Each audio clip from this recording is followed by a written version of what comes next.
Hello there, VTech. You fucking bitch. Dun dun. Dun dun. Dun dun.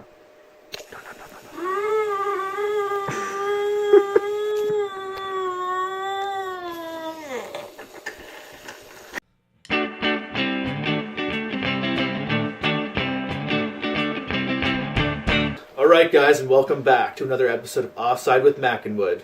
Today I'll be your host Mac, and I have a very special guest to introduce you today, my friend Matt. He's going to join us and talk about the Toronto Maple Leafs. Why don't you come on here, buddy? Welcome. Let's get into it, boys. Alright, so this is my guest Matt. We'll call him Matthias for entertainment purposes. He's a very knowledgeable Leafs fan. I've known him for many years, and I'm very, very privileged to have him on the show. How are you doing today, Matt? Doing well. Getting ready for the game tonight. Yeah, it's going to be a good one. Leafs are playing Carolina Hurricanes. What are your predictions for the game? What do you think is going to go good for the Leafs? Is there anything you're a little worried about? What are you thinking? I think Leafs will have a better start. Usually, like as Babcock always says, Leafs never start on time. So I think hopefully in the first 10 minutes they don't get ass blasted, like and their shot outplayed. And they need to have a strong start, get the first goal. I think all four lines will be flying. That's what we're going to need, a good early start, first period for sure. Like, I think I would mention this earlier too, like beginning of the season, like when they were getting all those early first period goals, they won all those games. Obviously had to defend that lead, but they were winning a lot more games when they had that early lead, right?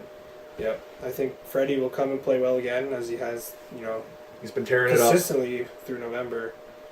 Been their best player in a lot of games. The defense looking a lot better too. Happy to see that Roman Polak doesn't get any ice time anymore.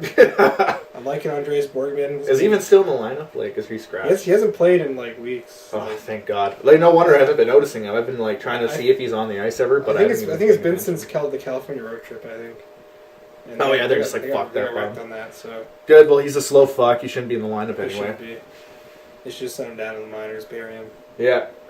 So you were saying Matt Martin's scratched now. Matt Martin, first time as a Leaf, being a healthy scratch. It'll be interesting to have him off the lineup. I mean, I think they'll be a lot more productive offensively without him there. Yeah, I just hope that we don't get any like cheap shots or any cheap runs. Yeah, that's what Matt Martin's there for. But I mean, how many times has he had to fight somebody because they took a run at one of our players? Yeah, I haven't seen many fights recently with the Leafs anyway. Like he's had like 3 fights all year, and none of them were to protect the player. So his kind of purpose and usefulness is like running out. Yeah. Well, and the thing too is like we have Komarov. I'm sure Kadri would have no problem laying the body down. Like if Zaitsev had a fight the other game. Like these guys, they're willing to fight, and I think the idea is that you don't want your star guys to fight and like break a hand or anything. Yeah. Well, and that's the thing. Like sometimes like Matt Martin, he has his uses, but obviously his style of play is kind of expiring, I guess, in the league, if you want to put it that way, where he's just no longer needed, I guess, as a functioning member. Again, he has some usefulness, but there's other guys that know how to step up. They don't need Matt Martin to do all that work. They can have other guys pick up for it. So I love seeing Josh Lee in the lineup tonight. That's going to be great. Yeah. On the line, Marlowe and Brown. I think that's going to be the least best line tonight, if not the Matthews-Marner combination. Bozak, JVR, Nylander look kind of flimsy right now. I don't think any of them have any confidence, especially Nylander. Yeah. Well, yeah, Nylander, he's going to need something. Like, the thing is, I still find him, like, he plays well, he still handles the puck well, but... He's a great possession player. Like, he's just not getting the bounces, right? Yeah, he's snake-bitten. I think the team in general is very snake-bitten right now. But that'll change. Like, I think tonight they'll have a real good outing. As long as the refs don't ruin it for us, right? Yeah, that's pretty much what we got to hope for. I don't like blaming refs because, then you look like an idiot. But recently, they're to blame for... Yeah, like those last 2 games. I mentioned in Arizona that I was displeased with that no-goal call. Bullshit.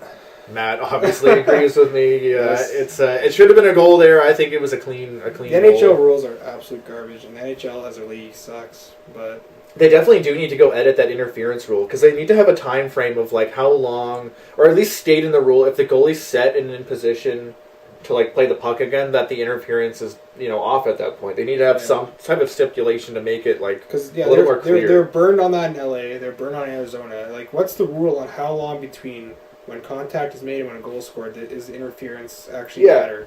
Like, is it subjective to the refs? Like, do the refs decide like, that's got to be interference? Or is there like a set like standard? That's the thing. Like, it's too the rules are too interpretive, I think, and the refs have too much say over what goes on. And I don't understand how a rule like that hasn't been like ironed out or even like basically been finished and perfected at this point at the time. Like the league's like how old? At this point they should really have figured out like, okay, this is what works, this what doesn't, and they should know by now like what a real interference call is. At least I would think they should. I mean, hopefully after this season we have enough complaints that they do something about it, but like what if that's like Game 7 Stanley Cup final? Yeah. Austin Matthews is tying the game up late. Yeah, Leafs Nation would have a fucking riot. Like we had a riot against the dumpster that is Arizona. Imagine like a game that actually mattered. Like they need to get these calls right, and it's important. Yeah, I mean the thing too is going into the game against Arizona, I thought we would get the 2 points just because of how weak of a team they are. I knew that they were on that win streak because they beat Montreal, they beat Ottawa. So like I knew that they were kind of coming in with some momentum, but like I didn't think we would kind of get robbed out of the game just like that. I mean.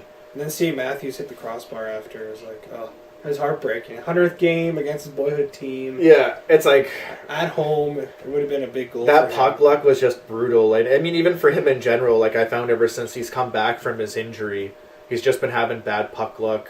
Yeah, he's been getting chances. He's been working hard. You can tell, but things are just not going his way. So hopefully tonight the hockey gods look upon him. With he's always works hard, and I think having Martin on that line is good for him. Those two are best friends. They want to play together. They haven't played together very much in their time in Toronto, so I think they're going to want to capitalize on that. I think that's going to be a powerful duo going forward if Babcock decides to keep them together. I mean, I love the Nylander-Matthews combo, but I feel like Mitchell Marner and Matthews are just a better duo together. Like they just seem. I would still kill for just one game to see Marleau, Matthews, Marner. Just once. Just please. Yeah. Maybe a game around Christmas. We'll give it a Christmas gift. I've been loving Marleau on the team too. I mean, he's added some great depth to our forward lines. And he plays hard he's like 38 and he plays harder than a lot of the kids. He's so fast. Like he tries hard like every game, and like I never complain about Patrick Marleau. Like I know people were chirping us for like $6.5 million, but he's fucking earning every penny of that $6.5 million. And the thing is, we can afford it. We can afford his contract at this time. Yeah. I mean, it's mostly just uneducated hockey fans that want to just trip the Leafs on whatever they can, right? But the Leafs can obviously afford that contract if they're doing it. Lou Lamoriello's not going to be a fucking retard and sign somebody that he can't afford, knowing that he has all these young guys coming up needing fresh contracts, right? There's a lot of salary moving away at the end of this season. Yeah, Bozak probably is gone. Komarov's gone. JVR is probably gone too. I'd be surprised if he stayed. I know he was saying he would take a discount if we sign him long term, but I mean, like, I don't want to give him I don't want to give him 8 years. Plus, the Leafs are so deep on the wings that it doesn't. Yeah, maybe less on the left side so much, but I mean, they just signed Patrick Marleau. Like, they could lose. Yeah, they could lose JVR and it would barely affect our offensive production. We have another guy in the Marlies. Kirby Reichel, they got Kapanen, they got Levo, they got so many players to play on that wing. Even Jeremy Bracco's and he's still a young guy.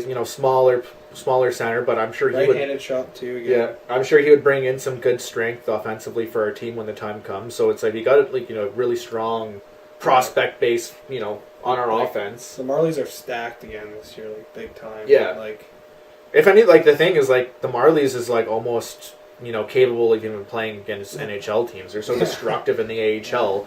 I bet if they played Montreal, we smoked them 6-0. We could put the Marlies up against the Habs this year, and we would probably still beat them with the fucking Marlies lineup. So, obviously, it goes to show our prospect pool is just, abundant at this point in time. I don't think there's ever been a Leaf team, at least in my memory, that's been as deep and as good as this one. No, I mean, we've only been around, quarter century, but I mean, I've watched, Leaf hockey history, even hockey history in general, back in the 90s and 80s. I'm sure you have, your knowledge of that, too. We have that knowledge. We know what happened with the Leafs. What always gets me is when people say the Leafs haven't had a good team in 50 years and all that. The bullshit chirps you get, and it's we've had fantastic teams. We've had some good teams, a lot of good runs. It's just that we haven't won the cup. That's pretty much it. And I mean, Chicago went 50 years without winning the cup. How long? St. Louis still hasn't won one in 50 years. Yeah, they haven't won one. How long have the New York Rangers went? Yeah, it was the 90s. They got one with Messi in the 90s. Yeah, but how long was it? It was 50 or 60 years before that or something like that. So, I mean, lots of teams with a history of not being able to win that cup, but it's not like they didn't ice good teams. The Stanley Cup's just a very hard trophy to win, and now with 31 teams in the league, it's even harder to fucking win. So, you can't really trip to Leafs or even like a specific team, because there's many teams that haven't been able to like get that half-century win sometimes. It just takes a lot of time. Oh, I got my buddy VTech here. Here you go, VTech. You can join us for this shot here. Oh, he's very unhappy. Okay, well, bye, buddy. All right, so we're going to do our final predictions for the Carolina Hurricanes versus Toronto Maple Leafs game tonight. I'm going to say the Leafs are going to take Carolina. We did lose to them last game.